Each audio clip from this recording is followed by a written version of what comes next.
Nous commençons donc avec ce cycle sur religion et philosophie archaïque. Alors, c'est un sujet un peu pointu, je le reconnais,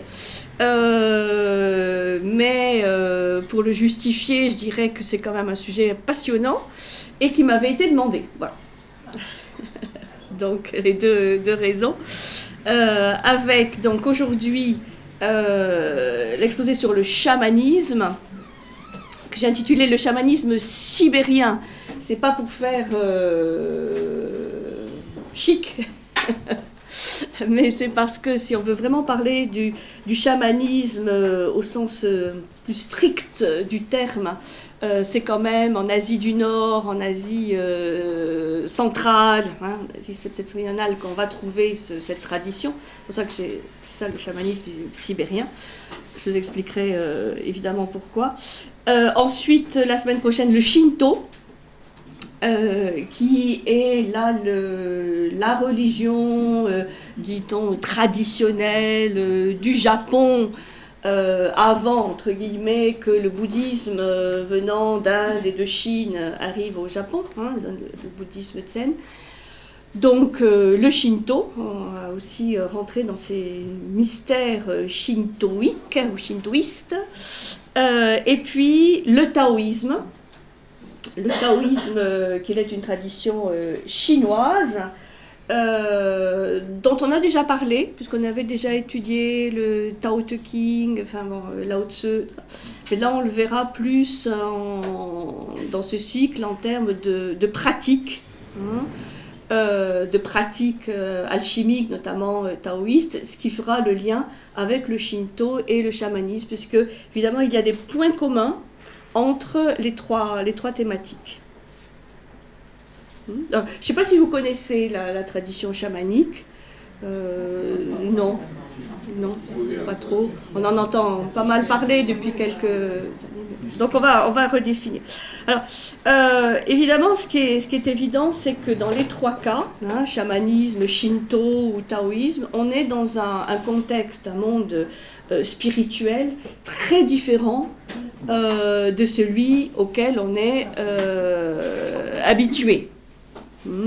Donc il va falloir faire un petit effort, hein, un pas de côté, hein, pour essayer de comprendre des pensées, des systèmes religieux et de pratiques qui sont en fait très cohérentes, très structurées, hein, malgré le côté parfois un peu fantastique ou fantasmagorique ou fantasmé qu'on peut parfois y associer, hein.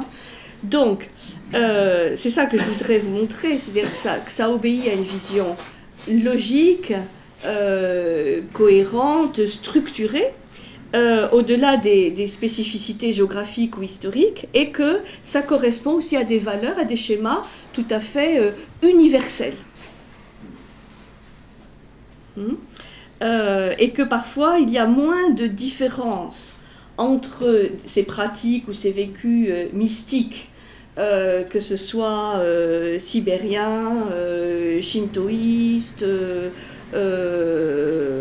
ou taoïste, et même certains vécus mystiques chrétiens ou musulmans, hein, moins de différence entre toutes ces traditions que entre une vision, on va dire, exotérique et ésotérique de la même religion. Hein, on va trouver plus de points communs entre des traditions qui sont géographiquement très très étendues, mais qui se retrouvent sur certains points, que par rapport à une même religion, le côté exotérique, hein, et le point de vue ésotérique. Hein, donc c'est ça qui est intéressant à étudier.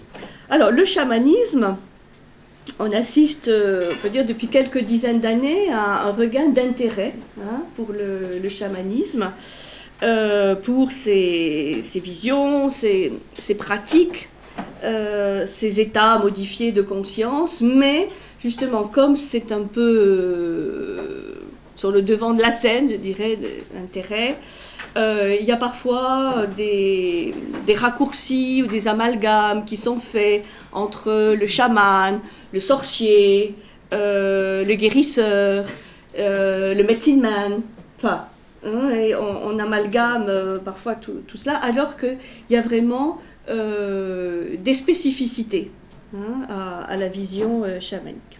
Alors, le chamanisme, ce n'est pas à proprement parler une religion, mais plutôt un ensemble de méthodes. Hein, le côté pratique va être prégnant dans cette tradition, de méthodes extatiques, donc liées à la transe, à l'extase, et aussi thérapeutiques, hein, donc méthodes extatiques thérapeutiques, dont le but est d'obtenir un contact avec, évidemment, un monde qui nous est assez inconnu ou étranger, qui est le monde des esprits. Le monde, donc cet univers un peu parallèle, invisible des esprits. Et le but est de chercher un contact authentique, profond avec ces esprits, pour qu'ils puissent intervenir de manière positive dans le monde des humains. Notamment, comme on le verra, dans le monde de la guérison, hein, de la thérapie d'un certain nombre de maladies. Donc c'est déjà une première approche de ce qu'est le chamanisme. Alors, ce qui est intéressant, c'est de constater qu'il se manifeste à peu près dans tous les stades archaïques des religions. Hein, là, il y a vraiment un côté universel, mais, bon, avec des formes très différentes, mais on peut dire quand même que le chamanisme, au sens plus strict du terme, a fait de l'Asie centrale et de l'Asie du Nord sa terre d'élection. C'est pour ça qu'on parle d'une tradition vraiment sibérienne du chamanisme. Alors, il y a plusieurs manières d'aborder ce sujet, évidemment. Là, je vais m'appuyer essentiellement sur cet ouvrage, qui est quand même un ouvrage de référence en ce qui concerne le chamanisme, qui est celui écrit par l'historien des religions Mircea Eliade, qui a été écrit entre 1946 et 1951, donc il date déjà, et qui s'intitule « Le chamanisme et les techniques archaïques de l'extase ». Vous voyez, là ça dit bien technique, donc pratique, hein, archaïque et de l'extase, puisque l'extase va être au cœur de notre sujet. Alors, c'est vrai que aujourd'hui, on dispose d'une somme assez considérable hein, de documentation, une bibliographie sur le sujet, tant sur le chamanisme sibérien que nord-américain, que sud-américain, hein, qui est peut-être en Occident celui qui est le plus connu aujourd'hui, puisque bon, il a été très diffusé, notamment dans les années 60, hein, par les ouvrages de Carlos Castaneda, que vous avez peut-être lu à l'époque, avec l'initiation hein, d'Orn Juan, etc. Et depuis, il y a eu toute une tradition sud-américaine du chamanisme qui s'est développée avec ses spécificités. Hein. Donc j'en parlerai pas trop aujourd'hui, sauf pour ce qui est commun à tous les courants chamaniques, mais c'est quelque chose qui est en vogue, hein, y compris aujourd'hui dans des méthodes de développement personnel, à la recherche de son chaman intérieur, hein, qui est aussi une manière de voir les choses. Alors, ce qu'il faut voir, c'est qu'il y a plusieurs disciplines des sciences humaines qui peuvent s'intéresser au chamanisme et qui s'intéressent concrètement au chamanisme. On a d'abord l'ethnologie, les ethnologues. L'ethnologie s'intéresse au chamanisme, bien sûr, et les travaux des ethnologues, qui sont extrêmement nombreux, situent le chaman essentiellement dans son milieu culturel, hein, traditionnel, culturel. Donc, ils étudient la vie, les traditions hein, des peuples ayant une tradition chamanique.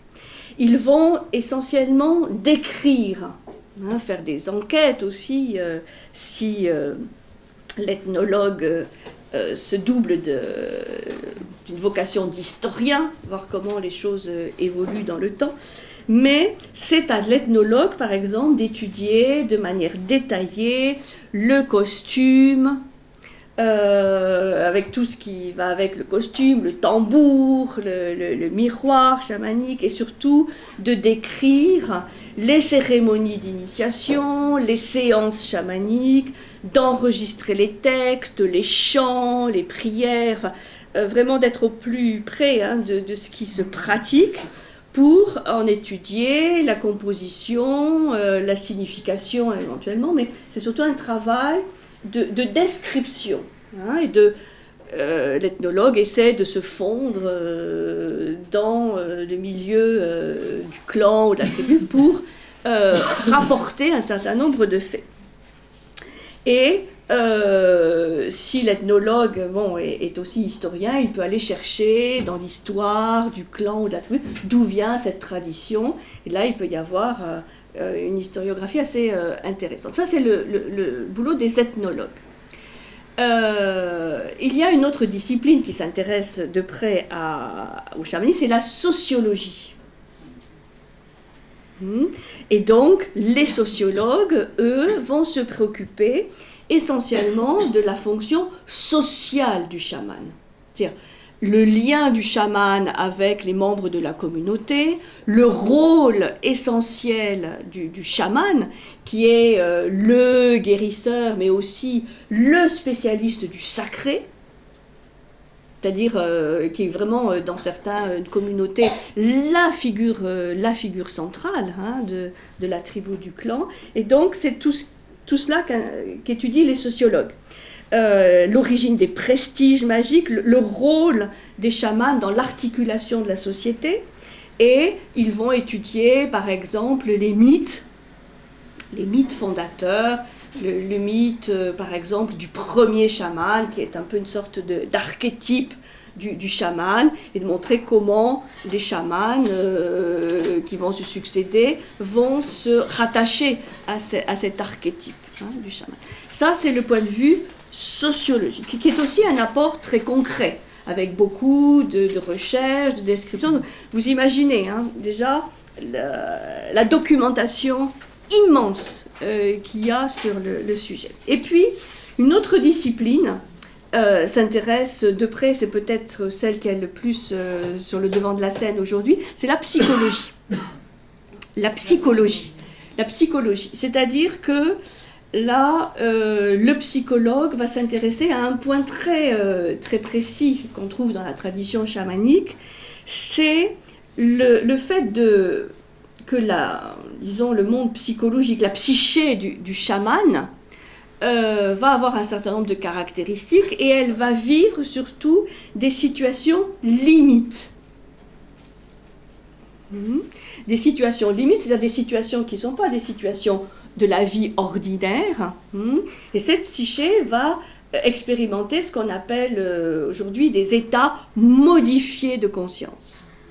C'est plus l'état normal de conscience qu'on vit la plupart du temps, mais des états modifiés de conscience où là, la psyché va être au bord de quelque chose de totalement inconnu. Un monde, étrange, et va être parfois en bordure de la folie. Enfin, de risquer la folie, voire la mort, parce qu'on est vraiment en situation limite. Et là, on peut dire que tout ce qu'on fait aujourd'hui comme découverte sur le conscient, l'inconscient, le cerveau, les états modifiés de conscience qu'on trouve aussi par exemple dans les EMI, les Near-Death Experience, les gens qui sont en état de coma, et qui vivent et qui racontent un certain nombre de visions, qui peuvent, dans certains cas, être assez proches de ce que vit le chaman. Donc, tout ça fait que les psychologues s'intéressent de très près à ces états chamaniques, qu'on les appelle des états d'extase, des états de transe. La transe, c'est le mot quand même qu'on applique le plus souvent au chamanisme, la transe, l'état d'extase, l'ascension, ou en tout cas le voyage, ou le vol, le fait le vol chamanique, c'est aussi une expression importante, la sortie de l'âme hors du corps, la lévitation, un certain nombre d'états modifiés de conscience que connaissent par exemple les mystiques de toutes les traditions. Simplement c'est pas toujours très connu, et en général comme c'est un peu pourchassé par les tenants, disons, classiques des religions, c'est pas mis très souvent sur le devant de la scène, mais c'est tout ça. Et donc c'est vrai que les progrès de la psychologie, la psychologie des profondeurs, permet de voir sous un jour nouveau ces expériences chamaniques et de pouvoir les expliquer de manière, on va dire, plus rationnelle. En tout cas, comme quelque chose que un certain nombre d'individus de leur vivant peuvent expérimenter sans être chaman sibérien. Hein, d'accord ? Donc, il est vrai que la vocation chamanique, comme on va le voir, c'est l'élection chamanique, c'est le choix, pas l'élection avec des bulletins de vote, mais le choix du futur chaman pour un clan ou une tribu. Cette vocation chamanique se manifeste souvent, la plupart du temps, par une crise. Un état de crise, c'est-à-dire par une rupture de l'équilibre psychologique du futur chaman. Il y a rupture. Rupture de niveau de la psyché, c'est un état de crise qui permet, comme on le verra, de choisir le futur chaman si celui-ci est capable de vivre cette crise et de maîtriser en quelque sorte le voyage qu'il va faire. Et c'est là où on peut vraiment faire une distinction entre ce vécu chamanique, cette pratique chamanique, et par exemple l'état de possession, qui peut parfois sembler assez proche, quand quelqu'un est dit possédé, où on fait par exemple une pratique d'exorcisme. Ça, c'est une pratique qui était extrêmement courante. C'est un peu différent, puisque là, dans le cas du chaman, l'idéal est qu'il n'y ait pas possession. C'est-à-dire que le chaman reste maître de ce qu'il expérimente pour pouvoir le refaire presque à volonté. Parce que s'il y a un cas de possession, c'est quelque chose qui est plus ou moins subi. Là, de refaire le voyage à volonté, et en particulier lorsqu'il y a un besoin thérapeutique, un besoin de guérison, un besoin d'apporter une solution à un dysfonctionnement aussi bien individuel que collectif. Là, si la tribu, le clan a un problème de maladie, ou de stérilité, ou de quelques problèmes, on va faire appel au chaman.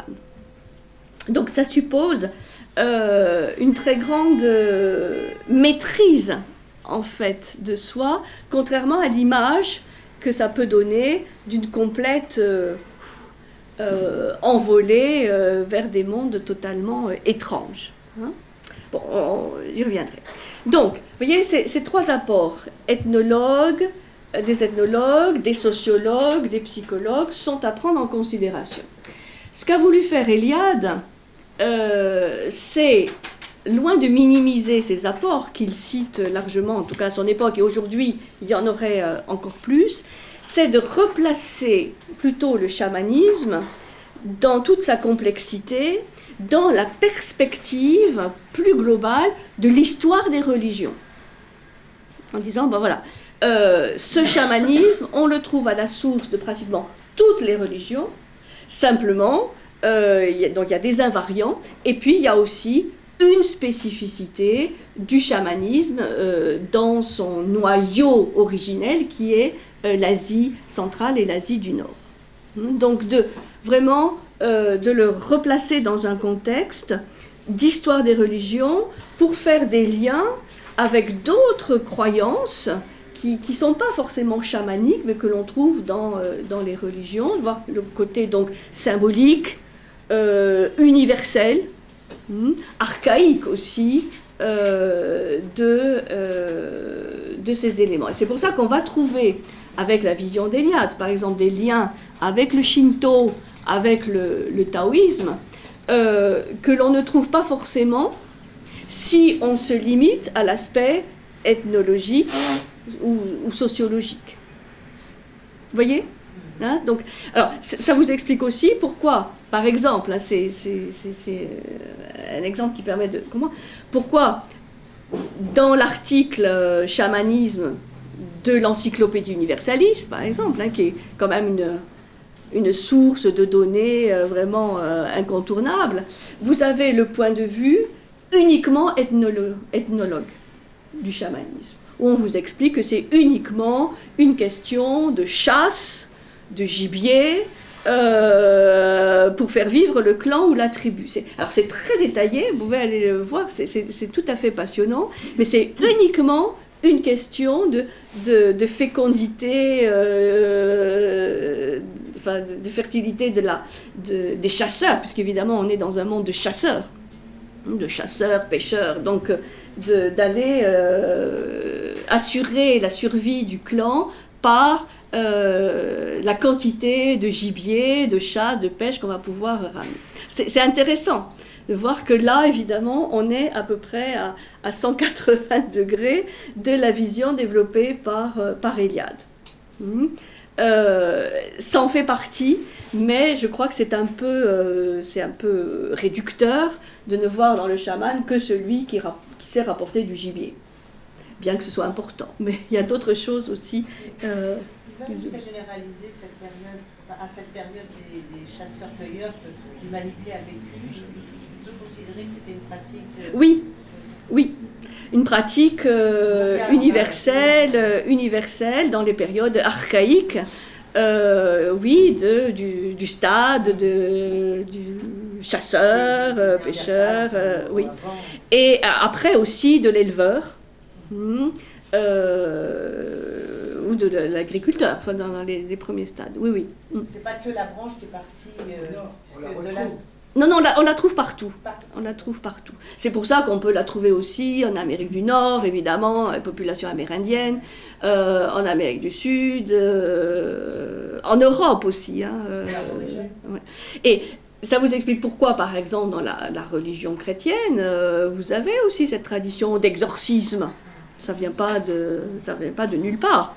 Hein, c'est-à-dire, il y a cette idée qu'on peut être effectivement enlevé, ou l'âme peut être enlevée par des esprits. Donc là, c'est plutôt des esprits malfaisants, et qu'il s'agit d'exorciser, de s'en faire sortir pour retrouver l'équilibre psychologique ou spirituel de la personne.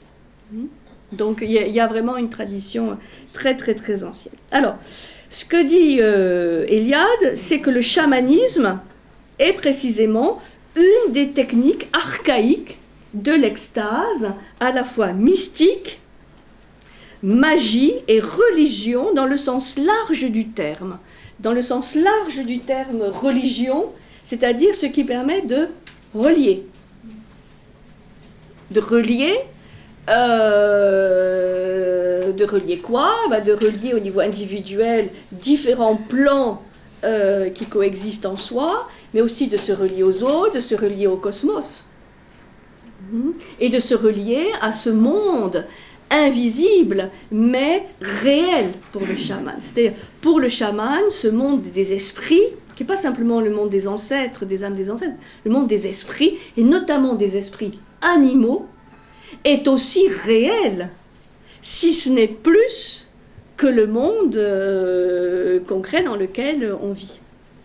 Et il s'agit de créer un lien avec ce monde, un lien positif avec ce monde, mais qui est quand même largement à découvrir. Bon, je ne veux pas vous faire peur, mais certaines visions de ces esprits animaux sont assez terrifiantes. Alors, le mot chaman, C-H-A-M-A-N ou avec parfois un E à la fin, l'origine étymologique, c'est un mot Tungus. Hein, Tungus, c'est-à-dire de l'Asie centrale.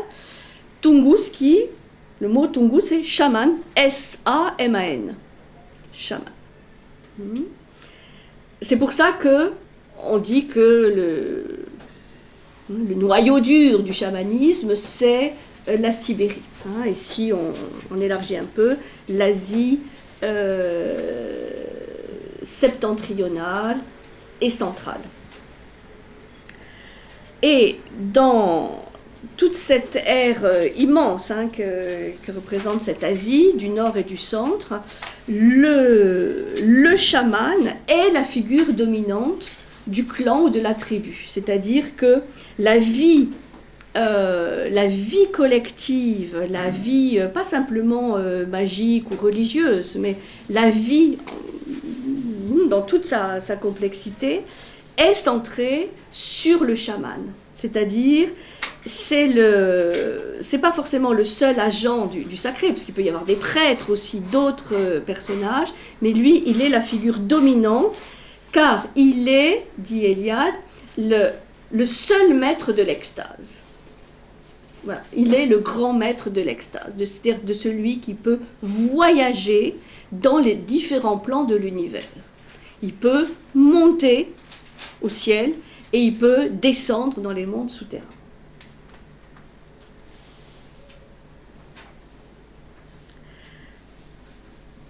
Puisque le chamanisme va posséder cette spécialité magique particulière qu'on appelle le vol magique ou la transe, pendant laquelle l'âme est censée quitter le corps physique, pour faire soit des ascensions célestes, soit des descentes souterraines.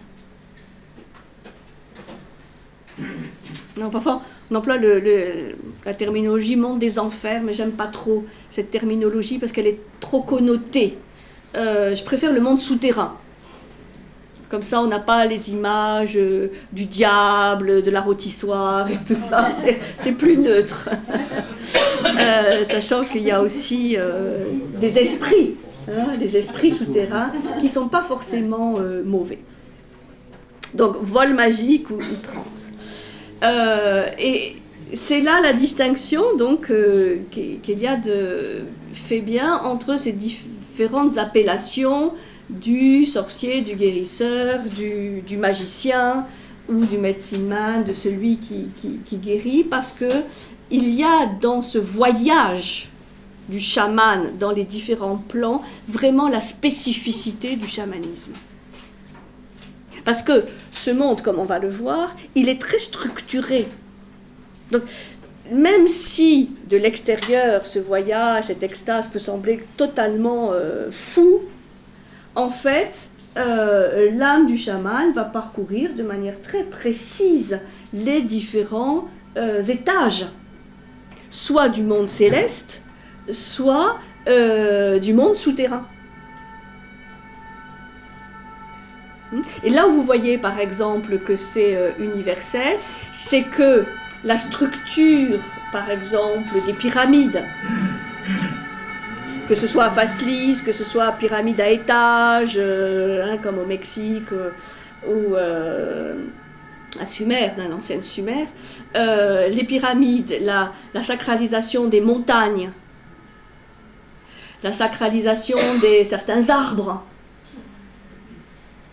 du pilier, dont on a aujourd'hui un peu une résurgence avec le mât de cocagne. Donc que ce soit la montagne, que ce soit l'arbre, le pilier, l'axe, le mât, etc.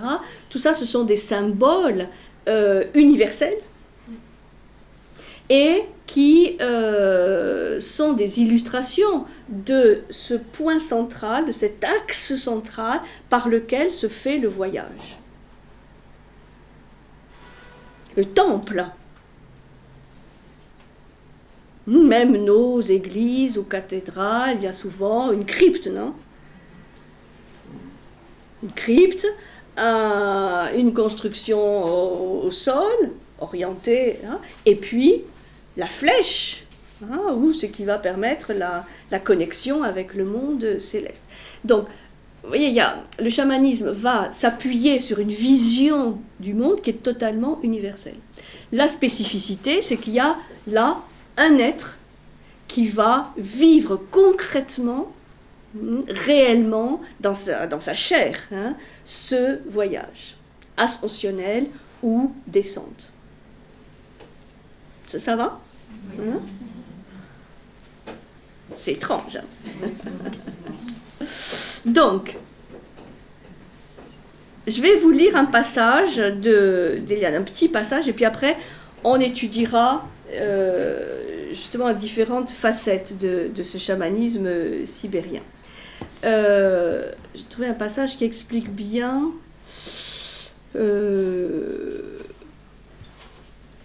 où semble-t-il la spécificité du chamanisme. Alors, il dit, nous savons que le chaman contribue d'une manière décisive à assurer l'abondance du gibier et la fortune de la chasse.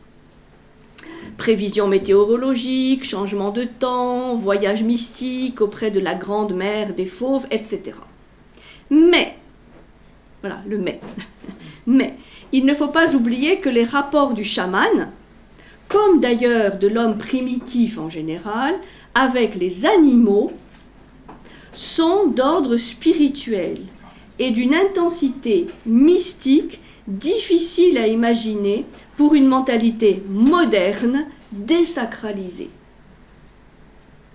Hein, donc il dit, ok pour la vision des ethnologues, du gibier, de la chasse, bon, ok, ça en fait partie, mais ce n'est pas que cela, puisque le rapport avec les esprits des animaux, que ce soit l'esprit des ours, des rennes, des loups,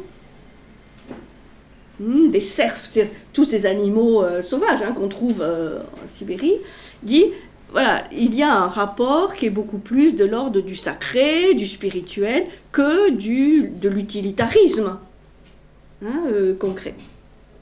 Revêtir la peau d'un animal chassé équivalait pour l'homme primitif à devenir cet animal, à se sentir transformé en animal. On a vu que les chamans, de nos jours encore, ont conscience de pouvoir se transformer en animaux.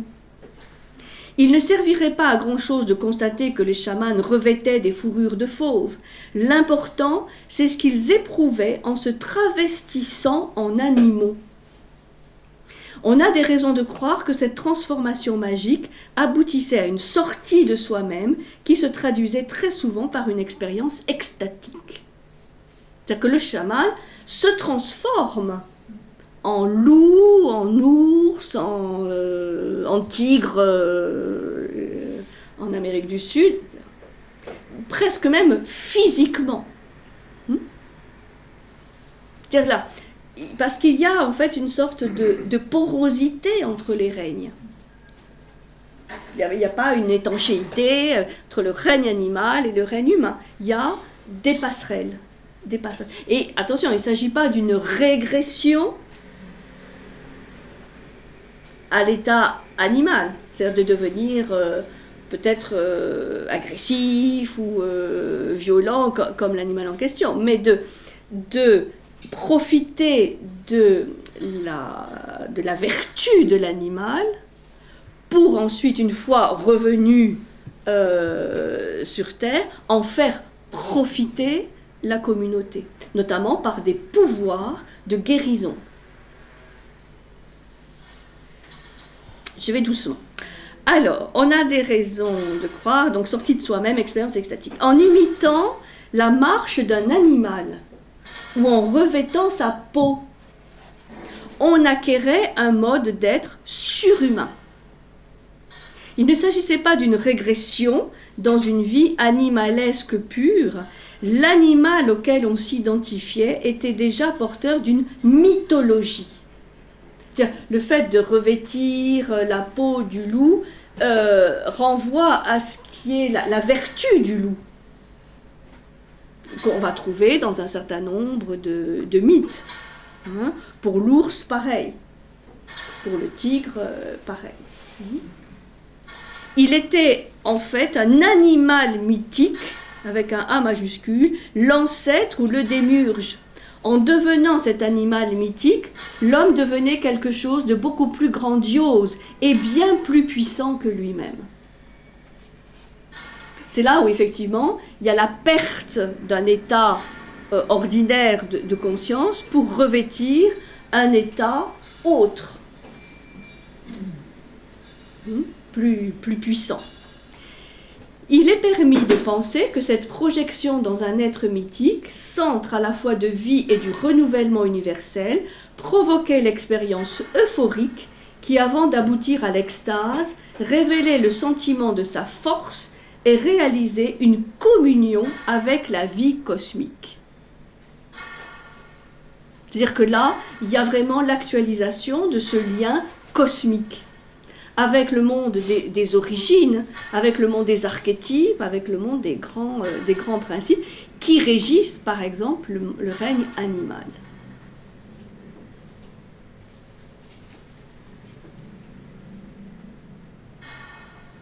En oubliant les limites et les fausses mesures humaines, on retrouvait, à condition de savoir imiter convenablement les mœurs des animaux, leurs pas, leur respiration, leurs cris, une nouvelle dimension de la vie. On retrouvait la spontanéité, la liberté, la sympathie avec tous les rythmes cosmiques. Alors ça, c'est une expression intéressante. La sympathie avec tous les rythmes cosmiques. C'est-à-dire que le chaman devient homme cosmique.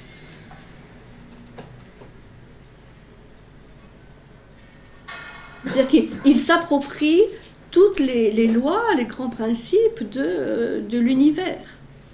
C'est pour ça que l'initiation, entre guillemets, chamanique, c'est de dépasser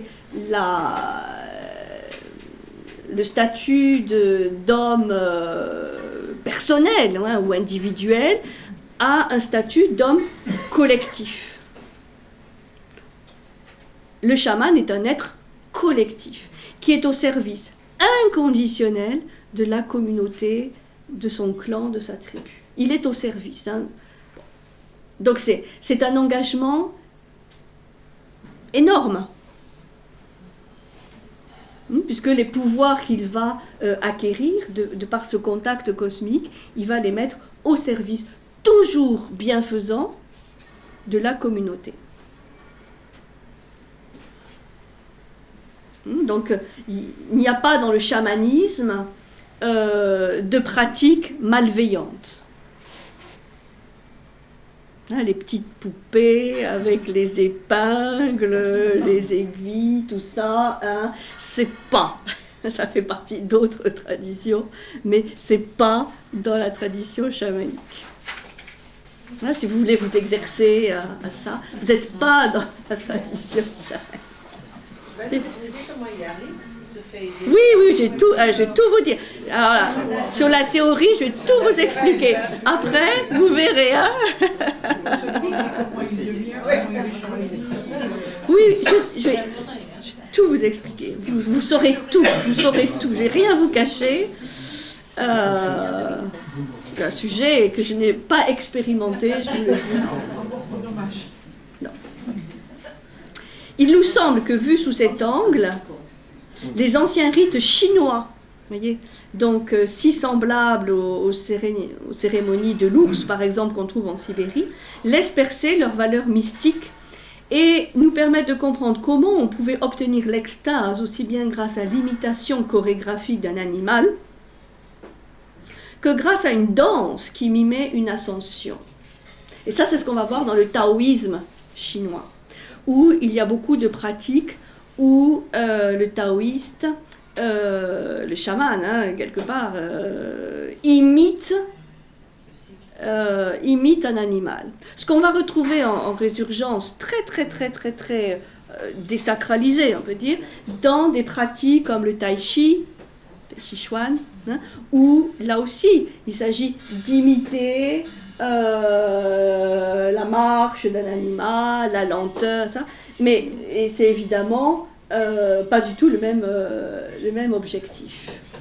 Mais vous voyez comme on retrouve dans des choses tout à fait profanes, entre guillemets, une origine quand même très archaïque. Donc, dans un cas comme dans l'autre, l'âme sort d'elle-même et s'envole. L'expression de cet envol mystique par la descente d'un dieu ou d'un esprit n'est parfois qu'affaire de vocabulaire. Voilà, donc on peut effectivement trouver différentes appellations, soit l'envol, le vol, l'ascension, mais aussi on peut dire que par cette même procédure, ce même processus, il y a quelque chose qui descend. Donc on appelle Dieu, faute de mieux, mais disons un esprit, ou quelque chose de l'ordre du monde, des esprits, des dieux, quelque chose de supérieur qui peut descendre. Voilà. Bon, vous voyez, il est très mesuré. Il dit, en reconnaissant le côté chasseur, mais ne se limitant pas à cela. Alors maintenant, oui, on va voir comment ça se passe. Alors là, vous avez beaucoup de documentation. D'abord, commençons par la structure du monde, c'est-à-dire la cosmologie. C'est ça qui me semble aussi important pour commencer, c'est-à-dire tout ça n'est pas hasardeux, n'est pas de l'ordre du fantasme. Il y a une structure très, très précise. Et donc la technique chamanique, par excellence, consiste dans le passage d'une région à une autre, avec une structure ternaire de l'univers. Ça, c'est quelque chose qu'on a déjà vu, quand on a vu le symbole de la montagne, de l'arbre, etc., parce que c'est pareil. On a donc un passage de la terre au ciel ou de la terre au monde souterrain. Donc 3 niveaux, le monde souterrain, la terre, donc monde horizontal, et le monde du ciel.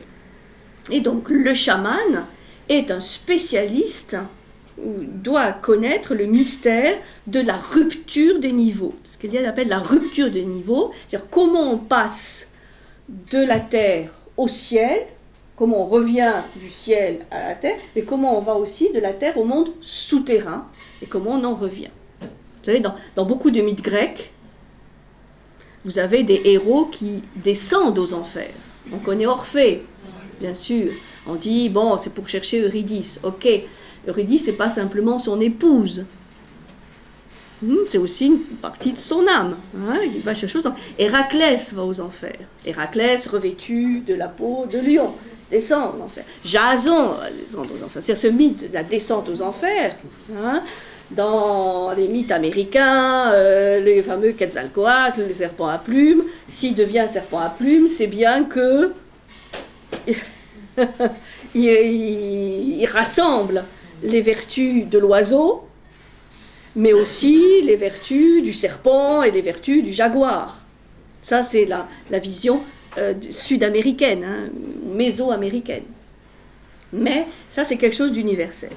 Donc, cette communication entre les zones ou entre les plans cosmiques est rendue possible par la structure même de l'univers. On a donc 3 étages, et ces 3 étages, sous terre, terre et ciel, sont reliés entre eux par un axe central. C'est pour ça qu'on peut les traverser, ces 3 régions, si on se met au niveau du centre, de cet axe central, et cet axe, il passe par un trou.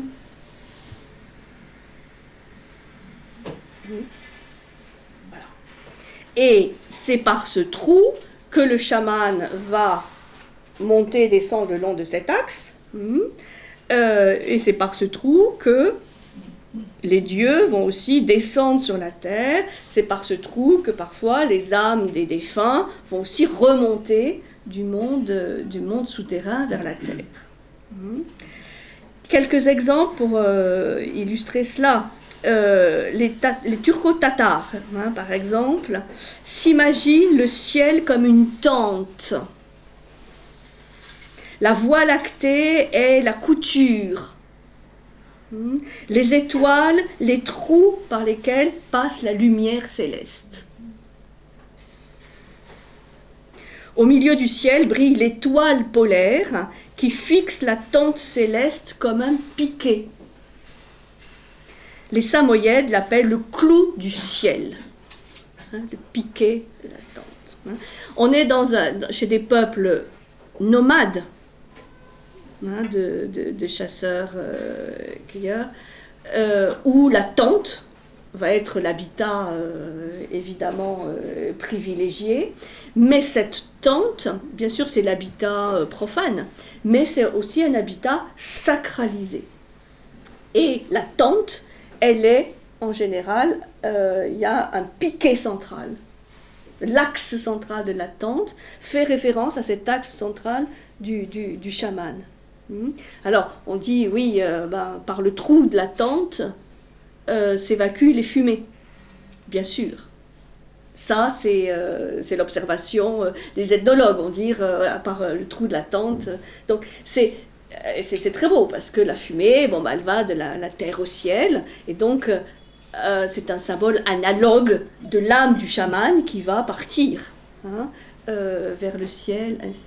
Et parfois, dans les tentes ou les yourtes, au pied du piquet central, il y a un petit autel, justement pour faire les offrandes au monde céleste.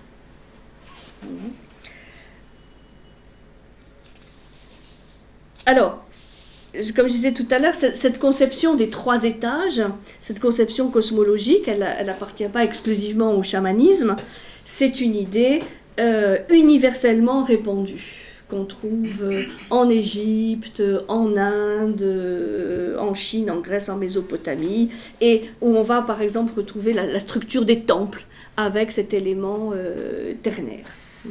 Donc c'est l'idée d'une possibilité, d'une communication directe avec le ciel ou avec le monde souterrain. Alors, c'est une cosmologie donc qui n'a rien de particulier, sauf que dans le cas du chamanisme, cette cosmologie, elle devient expérience mystique. L'expérience mystique du chaman, c'est-à-dire que le chaman offre en quelque sorte une preuve ou une illustration concrète de ces niveaux, parce que lui est le seul à pouvoir faire ce voyage, en conscience. Même si c'est un état de transe ou d'extase, il va faire ce lien. Donc il réalise une ascension concrète et personnelle. Lui seul sait pratiquer l'ascension par l'ouverture centrale. C'est donc ça s'appuie sur une vision cosmologique théorique, mais lui, il la met en pratique. Pour le reste de la communauté, le centre du monde, qui est aussi une croyance évidemment centrale,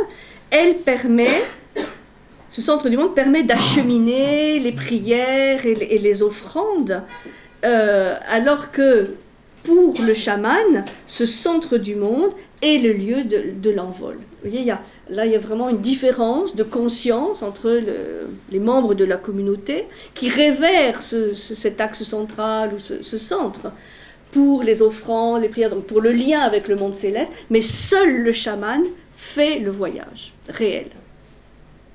Donc c'est un voyage symbolique, mais c'est un voyage réel aussi, c'est-à-dire que l'âme du chaman va réellement parcourir ces étages. Et à ce propos, il y a aussi un mythe assez universel qui fonde cette expérience, c'est le mythe d'un âge d'or, le mythe d'un âge paradisiaque où les humains pouvaient monter aisément au ciel et entretenaient des rapports familiers avec les dieux. C'est ce fameux âge d'or où les hommes communiquaient facilement avec les dieux. C'était l'état, on va dire, paradisiaque. Et puis, après, il y a eu une interruption des communications faciles entre le ciel et la terre, entre les humains et les dieux, et certains êtres privilégiés vont garder cette possibilité d'une communication avec le monde céleste, notamment. Et pouvoir donc assurer la liaison avec les régions supérieures. Et les chamans font partie de ces êtres privilégiés qui continuent à assurer, pas pour eux, mais pour la collectivité, cette liaison. Donc, ce ne sont pas les chamans qui ont inventé cette cosmologie, ou cette vision du monde, ou cette mythologie, ou même la théologie de leur tribu. Eux, ils n'inventent rien, ils se situent dans cette perspective pour le vivre concrètement, en même temps que symboliquement. C'est pour ça qu'une partie de l'initiation du chaman se fait en public. Une grande partie, la majeure partie, se fait simplement entre le futur chaman et ceux qui vont l'instruire, c'est-à-dire les chamans, les anciens chamans, dans la solitude, dans la forêt, dans la toundra. Mais il y a un besoin à un moment donné, c'est la fin de l'initiation, d'une reconnaissance par la collectivité. C'est-à-dire que la collectivité doit pouvoir reconnaître le bien fondé de celui qu'elle choisit. Et un chaman peut cesser d'être chaman. S'il n'est plus apte à faire cette liaison, il y a quelqu'un d'autre qui sera choisi. C'est-à-dire, il doit chaque jour faire la preuve qu'il est toujours investi du pouvoir céleste et qu'il peut à volonté faire ce voyage. Donc c'est hyper exigeant.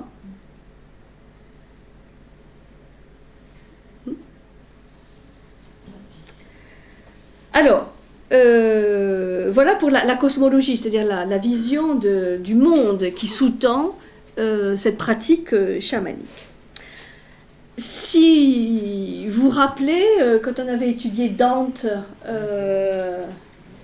la Divine Comédie, le parcours, lui, il y a 3 niveaux, mais quelque part c'est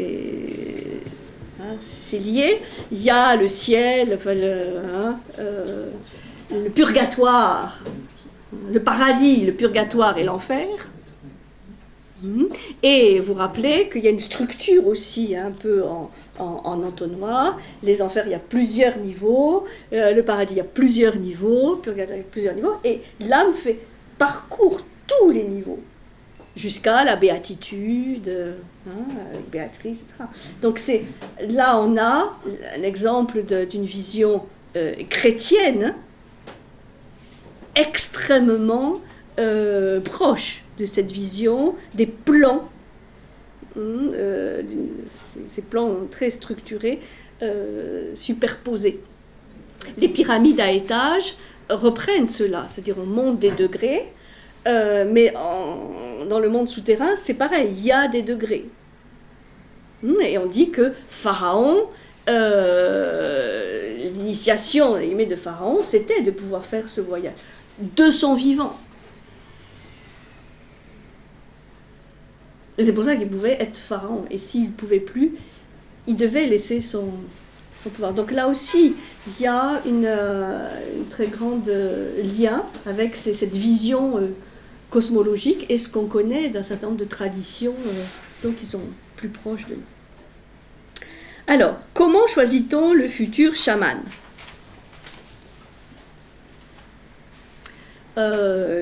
Comment choisit-on le futur? J'introduis et puis on fera la petite pause.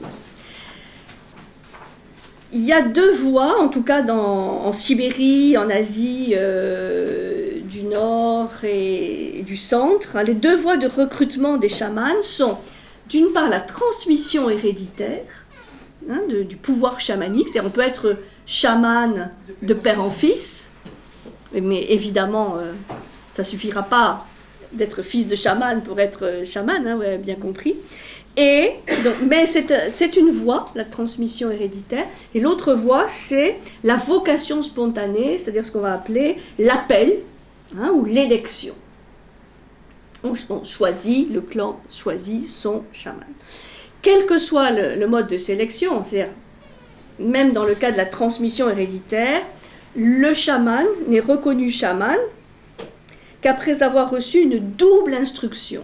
C'est là où on voit aussi tout le côté extrêmement sérieux de l'affaire, une instruction d'ordre traditionnel, c'est-à-dire il est instruit sur toutes les techniques chamaniques, les noms et les fonctions des esprits, la mythologie, la généalogie du clan, le langage secret. Enfin, il y a énormément de connaissances en fait qui sont transmises par l'ancien chaman au futur chaman.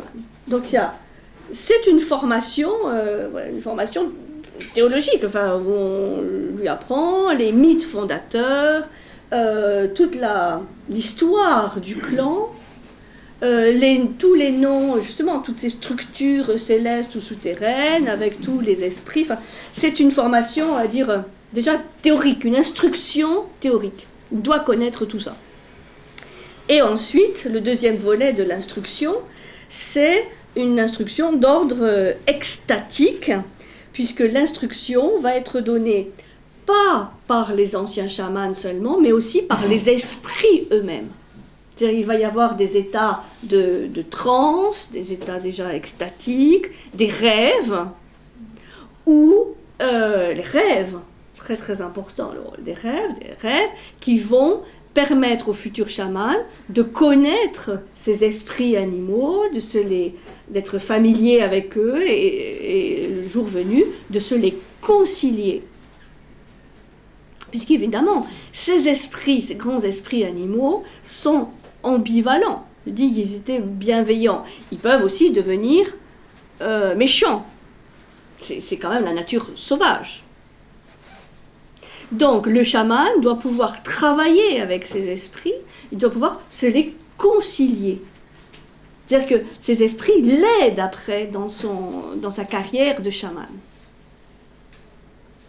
Donc de pouvoir appeler l'esprit et qu'il se mette au service en fait, du chaman. Tout ça fait l'objet d'une instruction.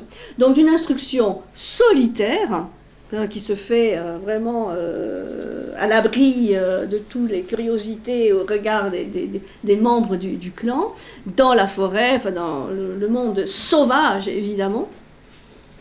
Vous comprenez aussi, une petite parenthèse, qu'avec l'urbanisation de notre monde, c'est tout un ensemble de pratiques qui aujourd'hui n'existent pratiquement plus dans ce que Eliade décrit, qui existait encore un peu à son époque, qui aujourd'hui n'existe pratiquement plus. Parce que même la Sibérie, vous avez peut-être vu l'autre jour, cette neige noire qui descend du ciel sibérien, polluée. Enfin bon, donc il y a encore des régions sauvages, mais quand même très, très agressées par le mode de vie aujourd'hui planétaire, où la Sibérie est plus intéressante par le pétrole que par ses chamans. Donc voilà, c'est un mode de vie, c'est une vision du monde qui est en survie aujourd'hui. C'est un peu comme vous avez vu en Australie avec les aborigènes. Bon, c'est la survie. Et malheureusement, ils vont probablement être laminés par le rouleau compresseur de la mondialisation. Bon. Donc, deux types d'instructions. Une instruction théorique vraiment très, très, très structurée et très complexe sur la mythologie, les techniques, etc. Et puis après, une instruction qui est donnée par les esprits eux-mêmes.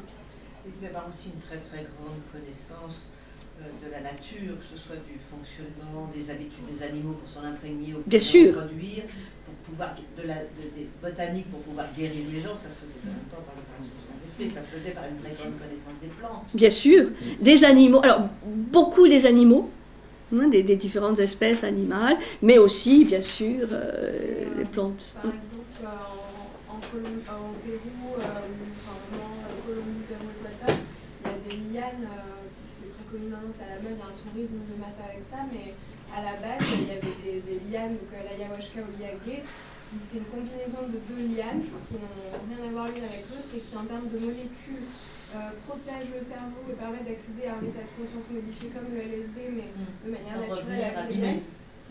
ça purge complètement, tu vomis, tu as de la diarrhée et tout. Mais à la base, donc même encore maintenant, ils ne savent pas exactement comment ils ont réussi à avoir la connaissance pour associer ces deux dialogues.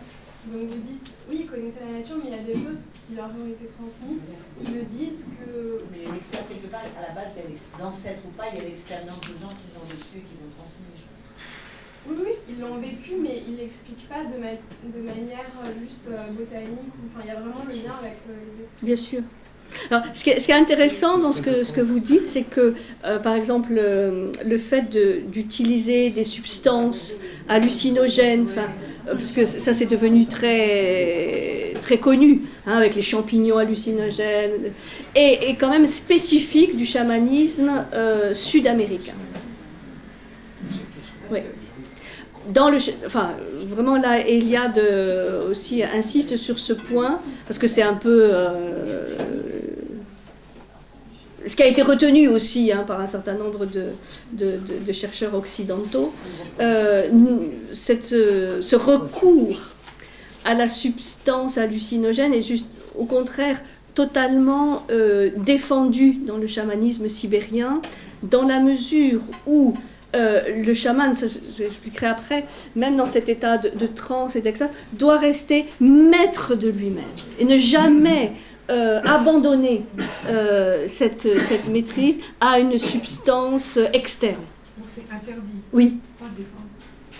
C'est interdit. Oui, ils ne défendent pas ce... Défendu, enfin dans le sens d'interdit, oui. Interdit. Puisque justement, mais ça je vais l'expliquer après, ce qui me semble très intéressant dans le chamanisme sibérien, enfin qu'il décrit, c'est que le chaman est quelqu'un qui peut-être a au départ une sorte de maladie, entre guillemets, psychosomatique, c'est-à-dire dans le sens d'avoir une sensibilité, une capacité de percevoir ce que les autres ne perçoivent pas, qui parfois a été associée à de l'hystérie ou de l'épilepsie, enfin, ce genre en général assez négativement vu, mais donc un malade qui est capable de se guérir lui-même, par lui-même, sans avoir besoin de succédaner ou de sport qui facilite quelque part le voyage. Ça, je crois que c'est important parce que aujourd'hui, où quand même c'est le chamanisme justement, ou des survivances chamaniques plutôt sud-américaines qui sont connues, on pourrait dire, bon ben voilà, hein, on prend un peu de champignons, un peu de LSD, et on va vivre la même chose qu'un chaman. Non. Justement, c'est tout le contraire. Mais, du coup, maintenant, il y a beaucoup de tourisme, et c'est très connu parce qu'il y a eu les années 60, des expériences, oui. Mais de base, même en Amérique du Sud, n'importe qui ne peut pas être chaman, et il y a énormément de faux chamans. Oui, tout à fait. Alors, à partir du moment où le tourisme s'y met, vous pouvez évidemment considérer que c'est fini. C'est pour ça qu'il dit c'est en survivance. C'est pas de faire une catégorie, le vrai chamanisme et le faux chamanisme, ou les vrais et les faux chamans. Mais aujourd'hui, je pense qu'il n'existe pratiquement plus de chaman tel qu'il est décrit. Alors après, ça ne veut pas dire qu'il n'y ait pas des bonnes choses. Mais c'est vrai qu'il y a du tourisme avec les bains de sudation, qui sont des survivances, mais qui sont des petits morceaux du puzzle, en fait. Et les inscriptions pariétales des grottes, est-ce qu'on peut les rapprocher de pratiques chamaniques, mais avec des dessins d'animaux? Alors, sur la symbolique des peintures rupestres, ça a beaucoup évolué en 20 ou 30 ans,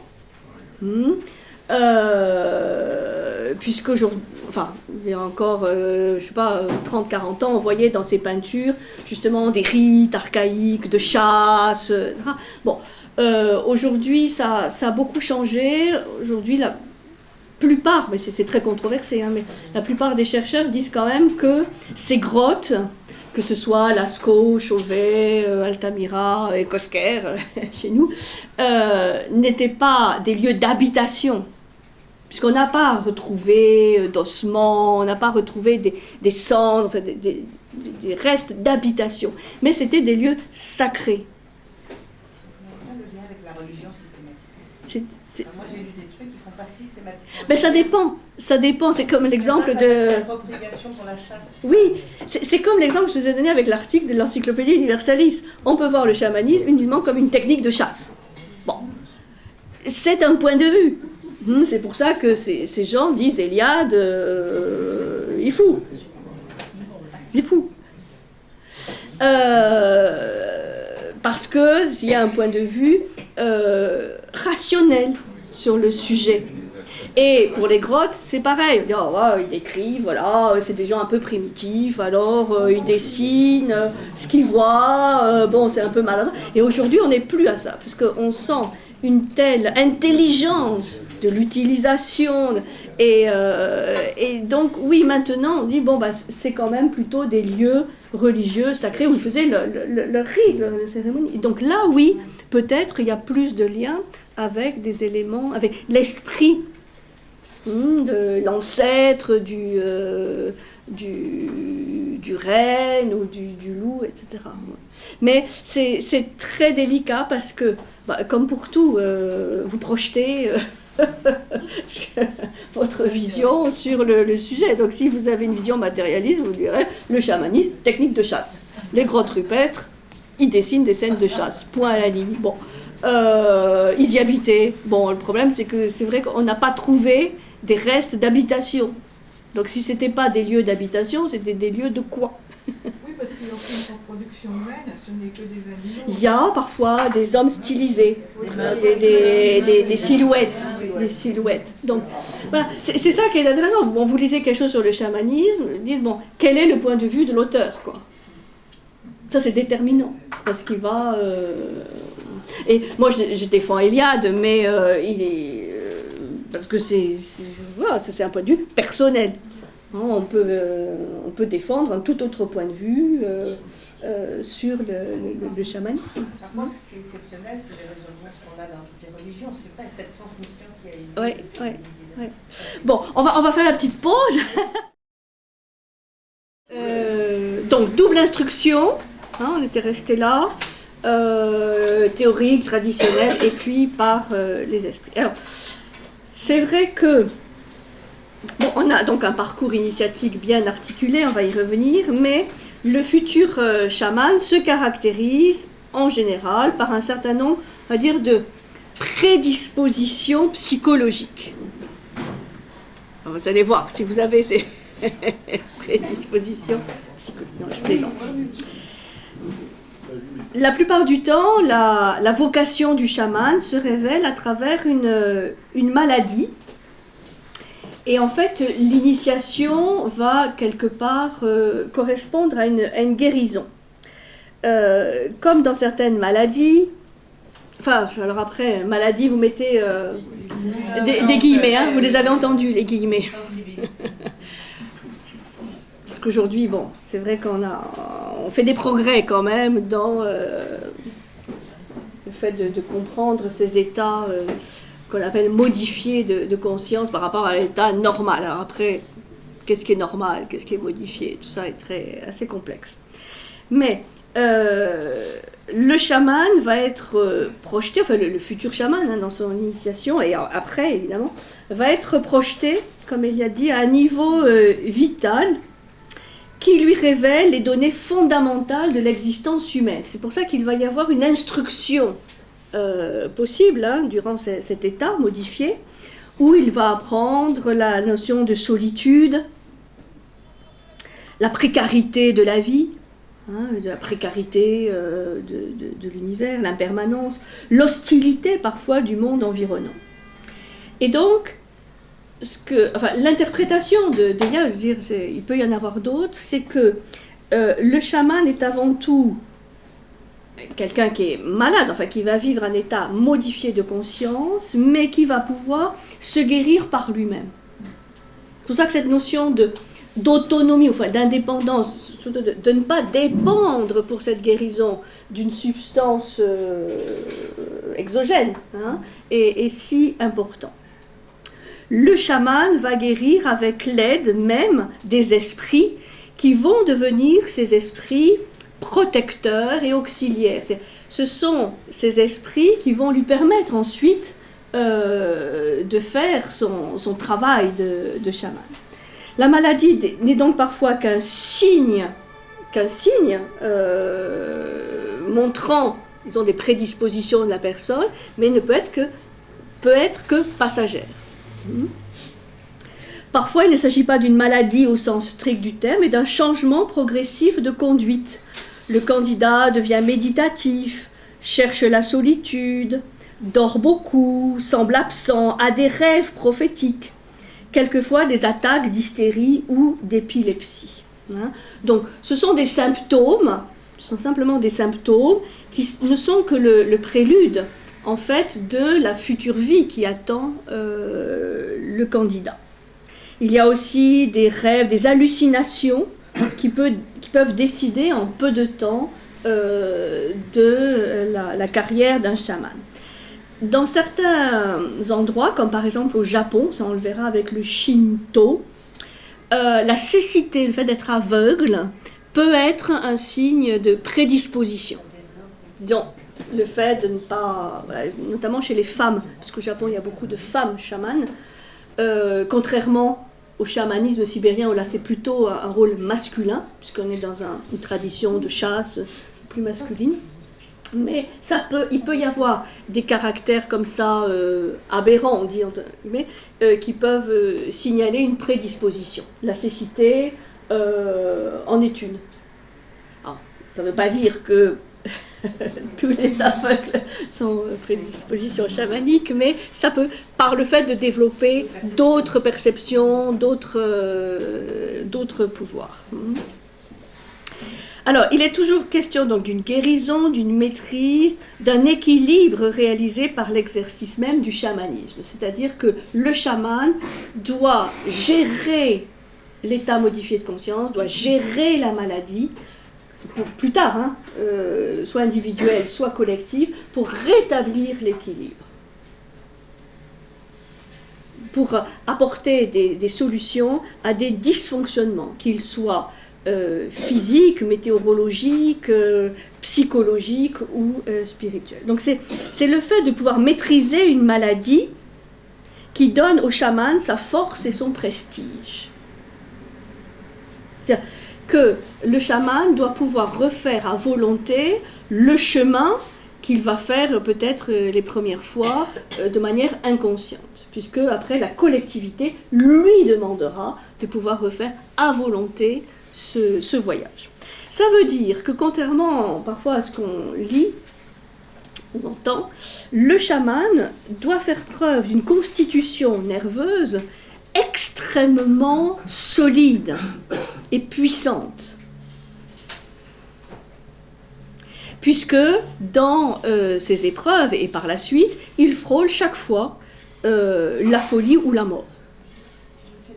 Enfin, ça c'est important parce que souvent, et là c'est le volet psychologique du chamanisme qui parfois s'est beaucoup développé, on insiste sur la fragilité nerveuse ou psychologique du candidat ou du chaman.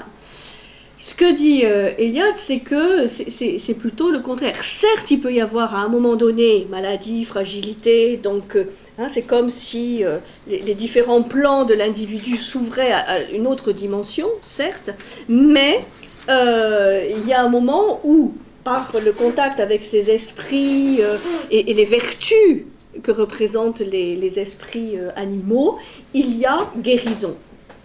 Et donc, le chaman serait un malade guéri par lui-même, et c'est pour ça qu'il peut, par la suite, guérir les autres. Donc, il faut pouvoir se concentrer, avoir aussi une instruction extrêmement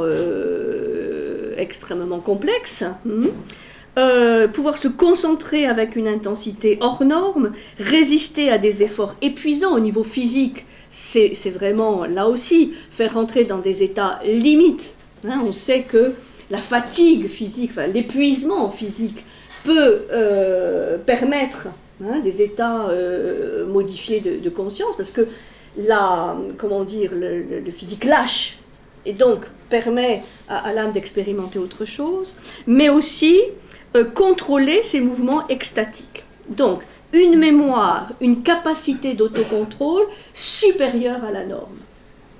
J'insiste un peu là-dessus parce que c'est en général assez contraire de ce qu'on peut étudier.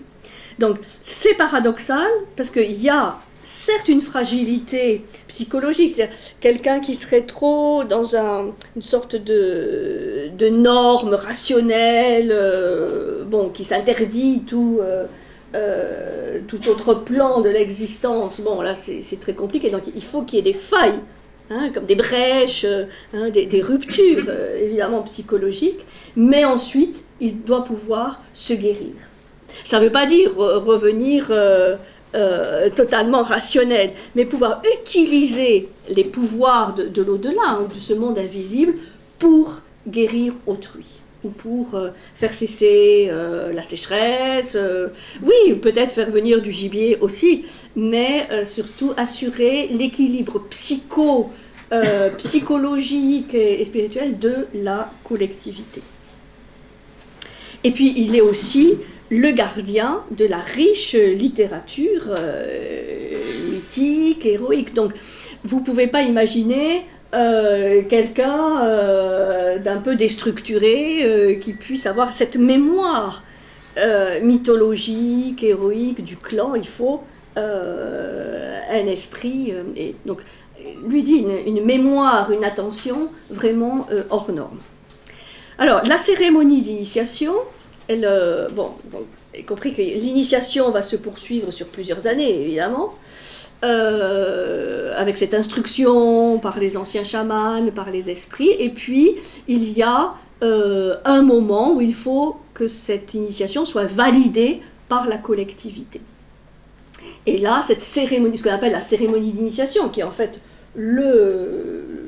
la chose visible par la collectivité, mais qui vient à la fin de plein d'autres moments initiatiques, cette cérémonie, elle revêt encore une fois un schéma universel, qui est celui des épreuves, de la mort et de la renaissance. Épreuve, donc séparation du milieu habituel, changement de statut par les épreuves, la mort. Il y a vraiment une mort symbolique, vraiment le futur chaman dans la cérémonie d'initiation, il meurt et il renaît, capable de renaissance. Donc là il y a le triptyque épreuve, mort, renaissance, qu'on trouve mais vraiment là partout. Et donc, lors des expériences extatiques initiales, il y a parfois un des thèmes suivants, le morcellement du corps, c'est-à-dire la vision du démembrement, ou de la mort. Le chaman doit pouvoir se voir, évidemment, comme un squelette, ce qu'on retrouve par exemple au Tibet, dans les initiations lamaïques, où on doit pouvoir assumer le fait de se voir en squelette, comme un squelette, et ensuite de renaître de cette vision. Donc morcellement du corps, suivi d'un renouvellement des organes, ascension au ciel et dialogue avec les dieux ou les esprits, descente dans le monde souterrain, donc là c'est plutôt les âmes des ancêtres ou des chamans morts avec lesquels on va trouver le dialogue, révélations diverses d'ordre religieux et chamanique. Ça, ce qui est important, c'est qu'un certain nombre de secrets, on va dire, du métier de chaman sont donnés par les esprits eux-mêmes, donc par les anciens chamans, mais aussi ils doivent être transmis par les esprits, c'est-à-dire comme si le chaman les découvrait par lui-même. Et donc le chaman parvient à créer un lien avec la mémoire ancestrale et collective des chamans de sa tribu. Voilà, donc tout ça est un processus très long, de plusieurs années, qui peut commencer à l'adolescence ou à l'âge adulte, plusieurs années, et à la fin de ce processus, il y a, on appelle la cérémonie d'initiation avec le voyage du chaman au vu et au su de tout le monde. Il faut bien qu'il soit repéré jeune. Oui, Enfin, jeune ou moins jeune. Jeune ou moins jeune. Pas de... Donc, l'étape préparatoire est clôturée par une série de cérémonies qu'on a l'habitude d'appeler l'initiation du futur chaman, mais en fait, cette cérémonie d'initiation, elle est publique, elle est collective, elle n'est que l'aboutissement en fait, du processus. Parce qu'il y a besoin d'une reconnaissance formelle et publique de la part des maîtres chamans. Donc cette cérémonie se passe en public avec la présence évidemment des anciens chamans qui vont là aussi faire reconnaître à la collectivité le chaman qui a prouvé qu'il pouvait être chaman. Alors, quelques exemples pour illustrer un peu ça. Chez les Tungus, un enfant est choisi, éduqué en vue de devenir chaman. Bon. Après une certaine préparation, il subit les premières épreuves. Il doit interpréter les rêves, démontrer ses capacités divinatoires. Le moment le plus dramatique est le suivant. Le candidat en extase décrit avec une parfaite précision les animaux qui lui seront envoyés par les esprits pour qu'ils se fassent un costume de leur peau. Longtemps après, quand les animaux ont été chassés et le costume confectionné, a lieu une nouvelle réunion. Le candidat revêt son costume et est officiellement consacré comme le nouveau chaman. Donc, la confection, la chasse des animaux, la confection du costume fait partie des étapes de l'initiation. Chez les Mandchous, la cérémonie de l'initiation publique comportait jadis le passage du candidat sur des charbons brûlants. Si l'apprenti disposait effectivement des esprits qu'il prétendait avoir, il pouvait impunément marcher sur le feu. Ça, c'est une tradition qui s'est perpétuée, notamment dans certains, moi je l'ai vu dans certains villages reculés de la Grèce, chez les Anestenarias, il y a ce rite de passer sur les charbons brûlants. Aujourd'hui, bon, cette cérémonie est assez rare et elle se pratique encore. Chez les Mandchous, il y a une autre épreuve initiatique qui est assez intéressante. L'hiver, on creuse 9 trous dans la glace. Le candidat doit plonger par un de ces trous et ressortir en nageant sous la glace par le deuxième et ainsi de suite jusqu'au 9e trou.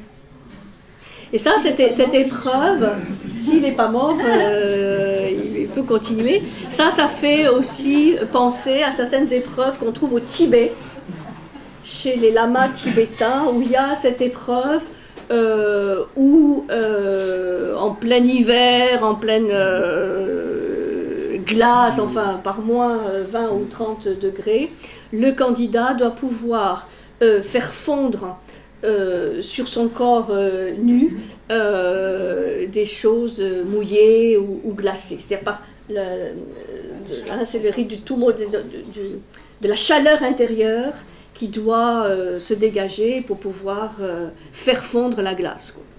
Donc c'est sûr que quand il s'agit de nager sous la glace, c'est capable aussi de se frayer, enfin de faire fondre la glace pour pouvoir ressurgir dans les 9 trous.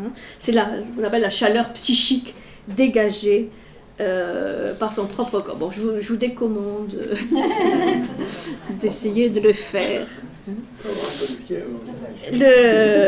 Bon, donc ça c'est quelques exemples parmi tant d'autres.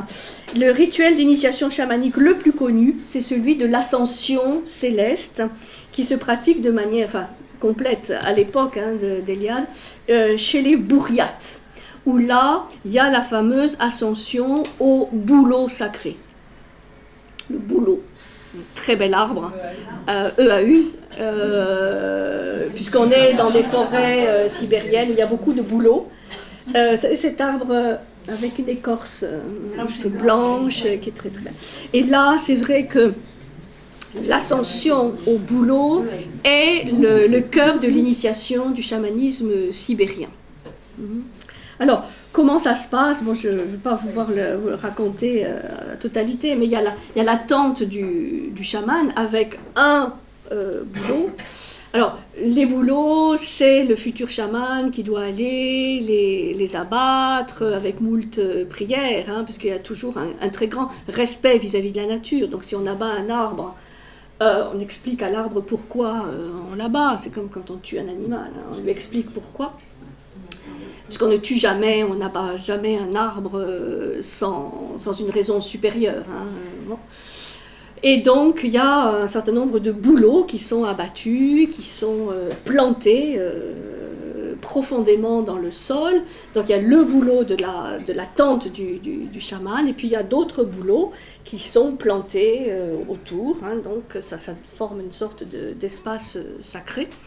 Et l'ancien chaman, donc le maître chaman, fait l'ascension au premier boulot, fait 9 incisions au sommet du boulot, comme ça représente aussi analogiquement les 9 cieux, donc 9 incisions.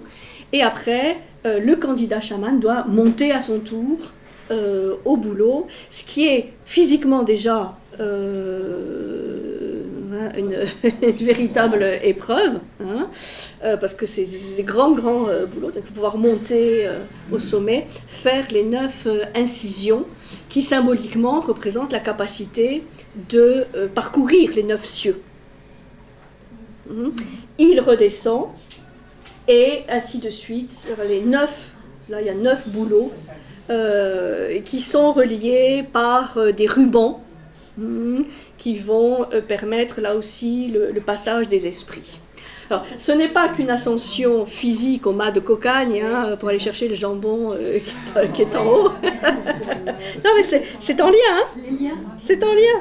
Ou les cordelles avec les rubans de toutes les couleurs, parce que ça, en Provence, on a cette tradition, et dans le Pays Basque, il y a cette tradition. C'est une survivance. Hein, c'est en lien. Donc là, c'est vraiment un voyage extatique, hein, où il prouve donc à l'Assemblée qu'il est capable de faire le voyage dans les cieux.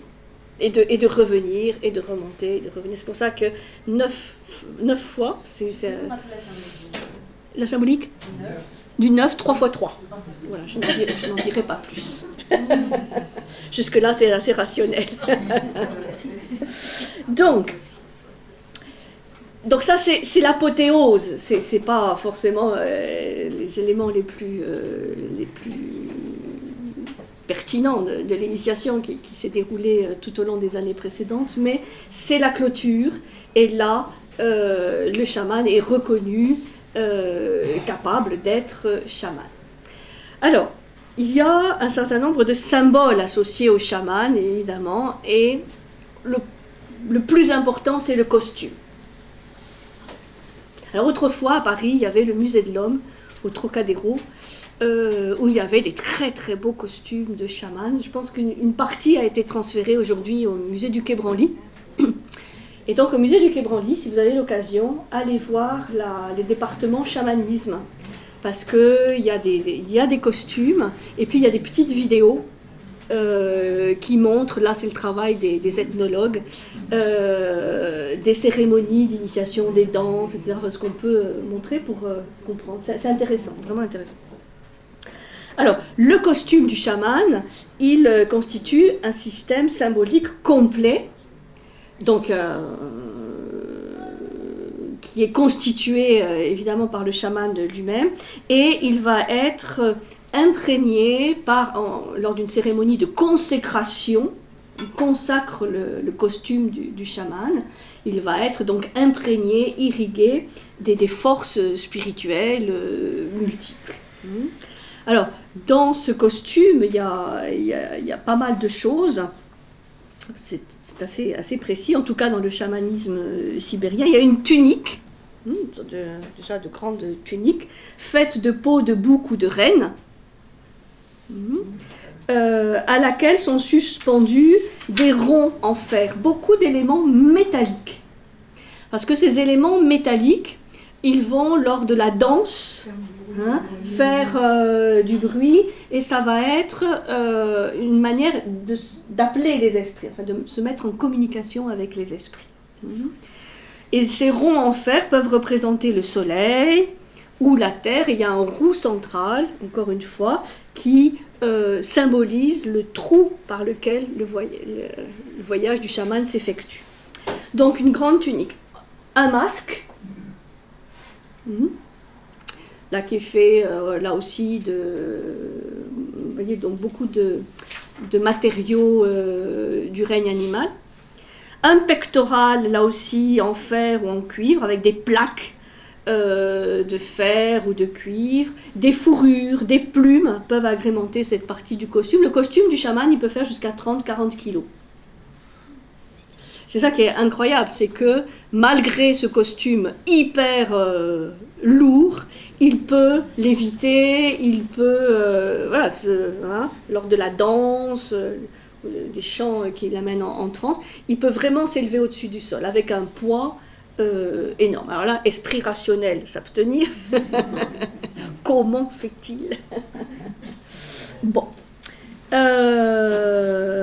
Donc, selon les régions, des fourrures d'animaux, mais aussi des plumes, etc. Puisque c'est tous les animaux là que je vous ai cités, mais aussi les oiseaux. L'oiseau, vous savez, la symbolique de l'oiseau, c'est quand même céleste, donc c'est important. Un bonnet, avec parfois, vous avez peut-être vu, des bois de cerf ou de renne. Un très beau bonnet agrémenté des grands bois de renne. Un bandeau, parfois, auquel sont suspendus des animaux tutélaires, plumes d'oiseaux, cygnes, aigles, hiboux. Tous ces oiseaux nocturnes aussi, comme les hiboux, les chouettes. Un bâton. Il y a un bâton au bout sculpté, et puis beaucoup de rubans multicolores sur la tunique qui représentent un peu comme des serpents qui sont les voies d'accès ou les passages privilégiés des esprits. Et puis deux objets incontournables, essentiels dans le costume chamanique, c'est le tambour. Le tambour ou le tambourin, enfin en général c'est plutôt le tambour, avec un cerceau fait en bois. Donc là aussi, il y a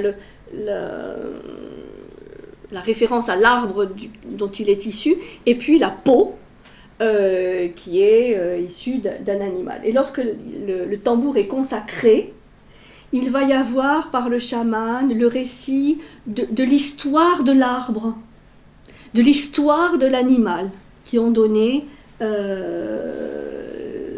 les matériaux pour la fabrication du tambour. Ça veut dire que le chaman est capable de voir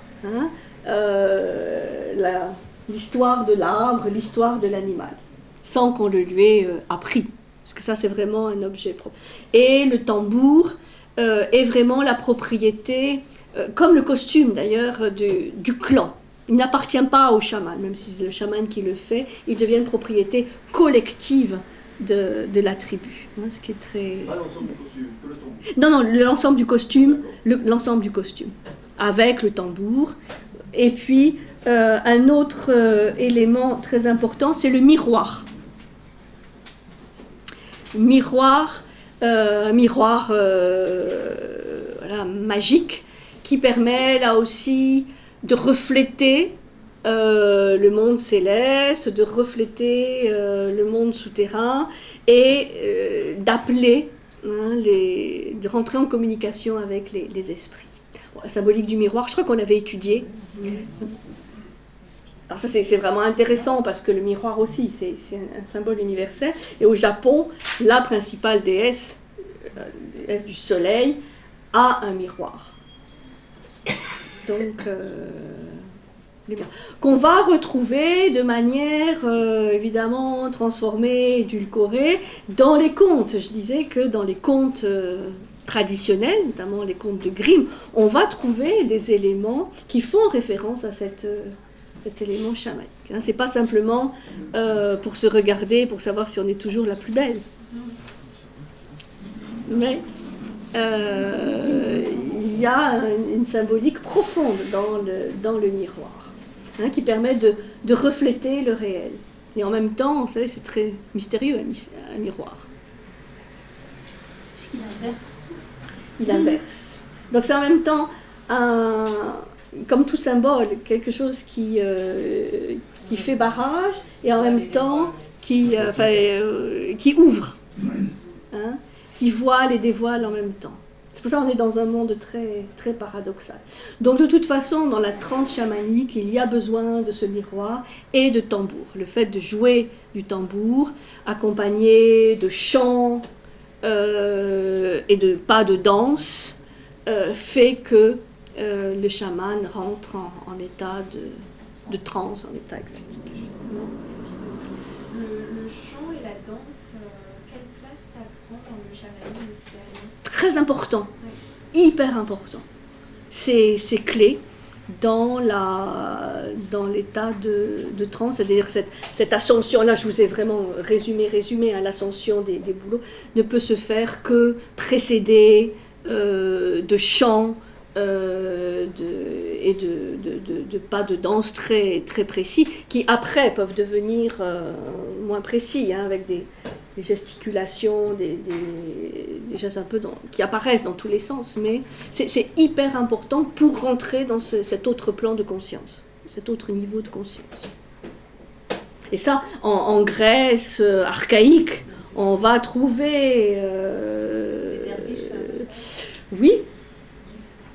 Oui, les derviches tourneurs, oui, bien sûr, chant et danse. Parfois, dans certaines régions, le costume peut revêtir l'aspect d'un squelette. Alors ça, c'est vraiment intéressant, puisqu'il y a cette idée de mourir, hein, et de renaître.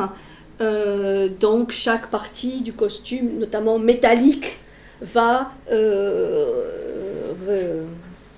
restituer la forme des os, des bras, des jambes, etc., de la tête, etc. Alors, donc là, on est passé l'initiation, le costume, etc., les différents symboles, mais c'est un symbolisme très, très, très, très riche, hein. Les guérisons magiques, c'est-à-dire qu'une fois que le chaman est installé en tant que chaman, il doit pouvoir faire face à toutes les demandes de guérison, donc ce qu'on appelle les guérisons magiques, puisque, comme je l'ai dit, il n'a pas une démarche personnelle, mais il est au service du clan. Il n'y a qu'un chaman par clan? Comment? Il n'y a qu'un chaman par clan ou il peut y en avoir plusieurs? Il peut y avoir... alors, normalement, quand il y a un nouveau chaman, c'est lui qui prend la totalité de la mission, et il reste les anciens chamans qui peuvent rester en observation, en garde-fou, tu veux, mais ils n'ont plus de rôle opérationnel. Donc, normalement, c'est un chaman... parce que sinon ça pourrait être compliqué. Donc, plusieurs conceptions sur la cause de la maladie qu'il doit guérir, mais c'est souvent celle du rapt de l'âme est dominante. C'est-à-dire, on attribue la maladie au fait que l'âme s'est égarée, hein, ou l'âme a été enlevée par un esprit, là cette fois un esprit peut-être un peu malfaisant, et donc le chaman doit se connecter à ce monde des esprits pour faire intervenir ses alliés, ses esprits auxiliaires, et pouvoir guérir la personne. Donc c'est des guérisons de maladies, mais c'est aussi s'il y a des épidémies collectives, ou des problèmes de sécheresse. Bon, il y a des phénomènes évidemment très étranges où en plein soleil, avec un ciel bleu magnifique, tout d'un coup, sur le village, il va pleuvoir. C'est-à-dire le chaman est capable de faire en sorte qu'il y ait tout d'un coup un nuage de pluie et que la pluie tombe. Et 10 minutes après, c'est de nouveau un grand soleil. Esprit trop rationnel, s'abstenir. Dominique, attends. Il n'y a pas d'activité sacrificielle. Sacrificielle. Oui, De sacrifier des animaux. En échange d'un bienfait ou on donne quelque chose au monde d'en haut. Ah, ça c'est un espèce de commerce qui va venir plus tard. Comment ? C'est un espèce d'échange ou de troc qui va venir plus tard parce que c'est déjà un peu une déviation. Sacrifice d'Abraham, par exemple. Ouf, alors ça c'est autre chose. C'est autre chose. C'est autre chose. Là, ce qui fait la puissance du chaman, c'est que à chaque jour, il y joue sa vie, sans attendre rien en retour. C'est pas un troc, c'est pas une négociation, je te donne, tu me donnes. C'est vraiment étranger à l'esprit du chaman. Et c'est de ce désintérêt, c'est pour ça qu'il faut trouver les gens capables de ce don inconditionnel. Ça court pas les rues. C'est de ce désintérêt, de cette pureté quelque part de l'âme que vient son pouvoir. Dès qu'il va attendre quelque chose ou faire un sacrifice pour se concilier, c'est fini.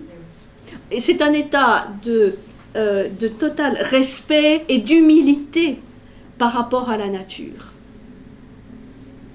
Hein, on est plutôt à se concilier profondément les esprits, les animaux, des ancêtres animaux, mais je ne peux pas vous dire exactement ce que pense le chaman au fond de lui-même, mais il n'attend rien, il se donne.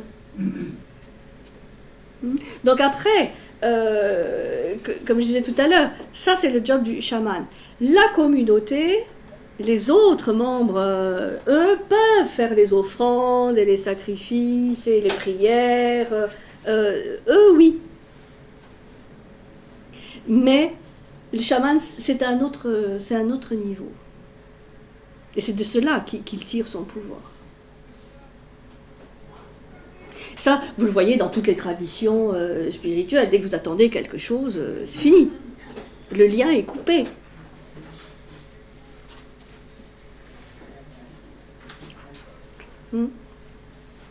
Donc, seul le chaman peut réellement guérir les vivants, car lui seul voit les esprits et sait comment communiquer avec eux. Lui seul sait reconnaître la fuite de l'âme, est capable de la rejoindre et de la rendre à son corps. Si le malade en question a vu son âme enlevée, raptée, le chaman est capable de remettre l'âme dans le corps et c'est la guérison. Par ses propres expériences, il connaît le drame de l'âme humaine, son instabilité, sa précarité, et il connaît les forces qui peuvent l'emporter. Donc la maladie est toujours conçue comme une altération ou une aliénation de l'âme. Ça c'est vraiment intéressant, c'est-à-dire que même si c'est une maladie physique qui se révèle par des problématiques, des symptômes physiques, la cause n'est jamais physique, la cause est plus haut, elle est psychique, voire spiritualo-psychique. Et donc c'est à ce niveau-là qu'il faut intervenir. C'est le travail du chaman. C'est un placebo, le chaman. Non. Jacqueline, que tu me fais mal. Un placebo. Alors pour ceux qui ne connaissent pas Jacqueline a beaucoup d'humour. Il ne faut jamais prendre au premier degré ce qu'elle dit. Mais c'est bien de pouvoir synthétiser en un mot comme ça, une conférence d'1h30 qui m'a demandé des heures et des heures à préparer. Le pauvre Eliade, il a été pourchassé de France pour avoir écrit ça, il a dû se réfugier aux États-Unis. Tu te rends pas compte? Mais je suis pas totalement tort quand même. Ah mais ça, c'est à toi de voir. Alors, les maladies, la malchance, la stérilité qui menacent le clan aussi, tout ça c'est des problèmes que peut gérer le chaman, qui est capable de diagnostiquer et de rétablir la situation. Alors, ça me fait penser, ce que je disais tout à l'heure par rapport au conte. il y a un scénario, un type un peu identique. Un conte commence toujours par un problème, un dysfonctionnement. Il y a quelque chose qui ne va pas dans le royaume. Il y a le roi qui vient de perdre son épouse, ils ne peuvent pas avoir d'enfants, il y a un monstre qui tue tous les animaux, il y a un problème. Et le héros est celui qu'en général on désigne, ou qui se désigne lui-même pour aller parcourir le vaste monde, dit-on, traverser les forêts, aller dans le monde sauvage, et pas urbain, le monde sauvage, pour faire des rencontres, passer des épreuves, rencontrer des petits animaux et des petites grenouilles et plein de... qui vont lui transmettre des messages. Et le héros qui réussit, c'est celui qui est capable d'écouter les messages. Notamment des animaux les plus insignifiants qui disent « tu sais, tu devrais faire ça ». Alors, il y a les intelligents qui disent « qu'est-ce que c'est ?» Souvent, quand il y a 3 frères, il y a 2 intelligents et puis un benet. C'est le benet qui réussit parce que lui est en ouverture. Et il va passer des épreuves, et il va risquer la mort, et il va parfois mourir et renaître. C'est très semblable. Donc c'est intéressant. Bon. Le chaman guérit à l'aide d'esprits qui lui sont familiers. Le chant et la danse sont les moyens les plus utilisés chez les peuples sibériens. Voilà. Chant et danse. Le chaman entend la voix des esprits et il peut devenir donc très léger. Là, il y a vraiment, évidemment, un processus qui se passe, inexpliqué aujourd'hui par la science, où il y a un allègement du chaman qui peut donc léviter avec ce costume si lourd. Il y a aussi un autre aspect du chaman psychopompe. Là, c'est plus tellement l'ascension vers le ciel, c'est celui qui va accompagner les âmes des défunts. Psychopompe qui accompagne les âmes des défunts. Donc là, c'est toute la problématique du voyage souterrain pour aller rencontrer les esprits ou les âmes des ancêtres, des chamans disparus, psychopompe, qui pompe comme une pompe. Psychopompe, c'est ce que vous trouvez là aussi dans toutes les traditions, c'est-à-dire celui qui est capable d'accompagner le mort dans son parcours dans l'au-delà. L'âme, c'est un accompagnateur d'âme, psychopompe. Et donc, il sait dialoguer avec les esprits qui sont dans les mondes souterrains et pouvoir faire en sorte que le voyage dans l'au-delà pour le défunt se passe au mieux. Alors, attention, il ne s'agit pas du tout de se relier à l'âme du défunt pour le faire revenir ou pour créer un dialogue avec le défunt. Bien au contraire, c'est de permettre un bon détachement de l'âme du défunt pour qu'il puisse faire son voyage dans les meilleures conditions et sans être attaché à ce monde. Ça n'a rien à voir avec la médiumnité ou certaines techniques de channel ou autre, où là on cherche à dialoguer avec l'homme. Tout ça est considéré très néfaste parce que le défunt, il a son voyage à faire. On peut l'aider justement dans le sens de l'aider à se détacher, Et donc là, c'est au niveau anthropologique, au niveau symbolique, c'est tous les scénarios de descente aux enfers qu'on trouve dans beaucoup de mythes héroïques. Le héros va descendre aux enfers avec les os, toute la symbolique liée aux os, aux ossements qui contiennent l'énergie vitale. Ça qu'on peut. Il ne faut surtout pas briser les os, puisqu'à partir des os, des ossements peuvent reconstituer un autre corps dans un autre plan. Donc ça aussi, ça se retrouve parfois dans certains contes. Ça va ? Par extrapolation, tu as des renseignements J'ai des renseignements. Sur les cérémonies d'accompagnement de la mort. Il y avait déjà Ah, des rites funéraires. Oui, bien sûr. bien sûr. Alors, ce qu'on dit souvent maintenant, chez les anthropologues, c'est que le phénomène de d'hominisation ou d'humanisation se voit à deux critères. L'existence de rites funéraires, c'est-à-dire qu'on considère que la mort n'est pas une fin, mais qu'il y a une suite d'un voyage et qu'on peut l'accompagner avec des offrandes, avec des chants, etc. Donc rite funéraire, et deuxième critère, une expression artistique. C'est-à-dire une expression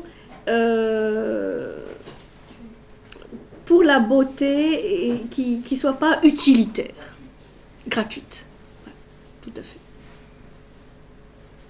C'est voilà, ce qui fait qu'un homme et homme, il est capable de, c'est-à-dire en fait de percevoir l'absence à travers les rites funéraires, donc de faire preuve d'imagination pour percevoir cette absence, et l'art comme une expression là aussi de lien avec l'univers sans en attendre quoi que ce soit, mais comme une véritable expression de l'âme humaine. C'est très beau. Donc évidemment ça va contre un peu les critères de l'homo faber, l'homme artisan, l'homme qui fait des outils pour la chasse entre autres. Ça c'est autre chose. C'est plus... aussi que les animaux utilisent des outils. Il y a des, oui. Il y a des oiseaux Oui. qui utilisent des Oui. outils avec des branches. Oui, il y a des, bien sûr. les- Bien sûr, c'est pas ça qui fait la spécificité humaine. Elle est à chercher ailleurs. Bon, avant que vous partiez tous, donc, pour montrer que le chamanisme est vraiment un système de pensée. Là, on a beaucoup parlé de pratique, évidemment. Il y a beaucoup de pratiques de côté concrète, mais c'est aussi un système de pensée. C'est-à-dire, c'est une vision du monde, c'est une façon de voir le monde, de voir l'univers. Avec, on a vu les différents composants, une cosmologie précise, avec ces hiérarchies de cieux dans le monde souterrain, avec l'idée qu'on peut communiquer d'un plan à un autre, c'est pas étanche, ça communique. Donc une cosmologie, la croyance dans l'existence d'êtres surnaturels ou d'esprits, c'est-à-dire que le réel ne se limite pas à ce que l'on peut percevoir par les sens, nos 5 sens immédiats, qu'il y a autre chose, un autre plan. La perméabilité de l'âme humaine pour entrer en communication avec ces autres plans, et qui fait même de cela une spécificité humaine, de pouvoir en conscience, en maîtrise, entrer en communication avec ces autres plans. Le rôle d'un individu comme médiateur privilégié du clan ou de la tribu. Il peut y avoir dans le clan ou la tribu aussi des prêtres, c'est-à-dire il y a d'autres agents du sacré.